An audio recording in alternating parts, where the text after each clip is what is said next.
Merci. Pour le groupe La France Insoumise, Hugo Bernalicis. Merci. Monsieur le ministre, je ne vais pas demander votre démission aujourd'hui parce que avec votre collègue de Rugy, j'avais dit je la demande pas parce que quand je la demande, ils s'en vont pas, ils restent. Donc j'en tire les conséquences et la leçon. Je commencerai mon intervention en disant où est Steve ? Où est Steve et avec lui nos libertés publiques ? Je vais dresser non pas le bilan des 2 années, mais juste le vôtre, depuis que vous êtes là en tant que ministre de l'Intérieur, ce qui est déjà bien amplement suffisant à mes yeux.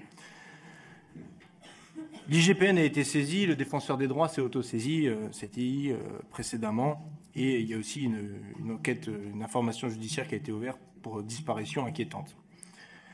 Mais votre bilan, c'est aussi la trentaine de personnes qui ont perdu un œil dans les manifestations des Gilets jaunes, 5 personnes qui ont perdu une main, dont un policier. Sur l'épisode des Gilets jaunes, on a aussi quelques éléments un peu perturbants. On a une résurgence de l'affaire, c'est comme ça qu'il convient de l'appeler maintenant, Zineb Redouane, cette femme algérienne morte à l'âge de 80 ans à sa fenêtre à Marseille.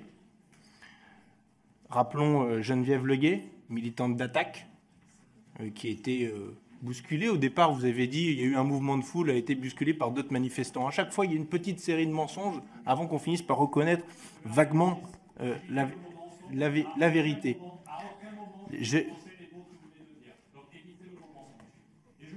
Non.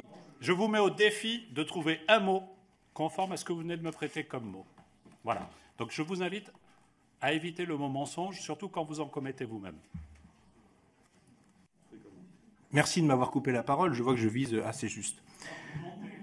Prenons l'hôpital de la Pitié-Salpêtrière. Tiens, un autre mensonge, celui-là aussi.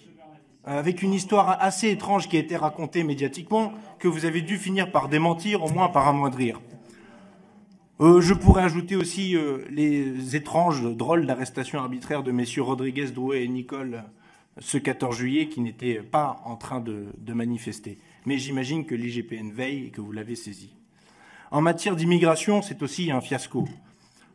La multiplication des mutilations dans les centres de rétention administrative, l'usage de drones maintenant pour surveiller les personnes retenues, le retrait très récent de la CIMAD, de cette association du Mesnil-Amelot, alors que les associations ont un statut institutionnel dans les centres de rétention administrative.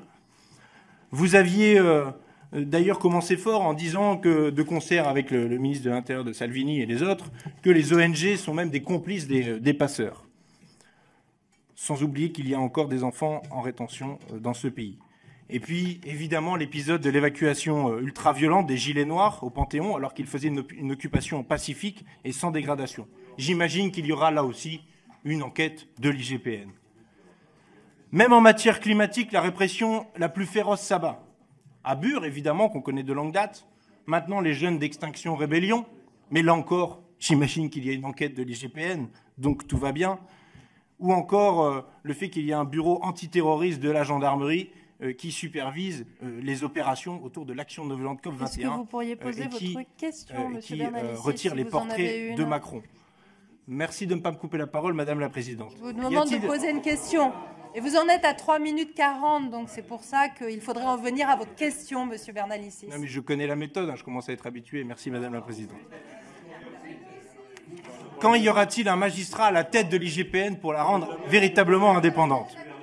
Et puis, il y a le rapport de la commission d'enquête sur les moyens des forces de sécurité qui vient d'être rendu par nos collègues Fauvergue et Nagelen, qui pointe ce qu'on avait déjà pointé à plusieurs reprises, le manque de moyens. Je vous ai posé 2-3 questions l'année dernière sur le hors T2, les circulaires de budgétisation. Vous m'avez rionné en disant que je mentais et que je ne disais n'importe quoi. Vous en tirez maintenant les conclusions. Les suicides dans la police, la répression du syndicaliste policier Alexandre Langlois.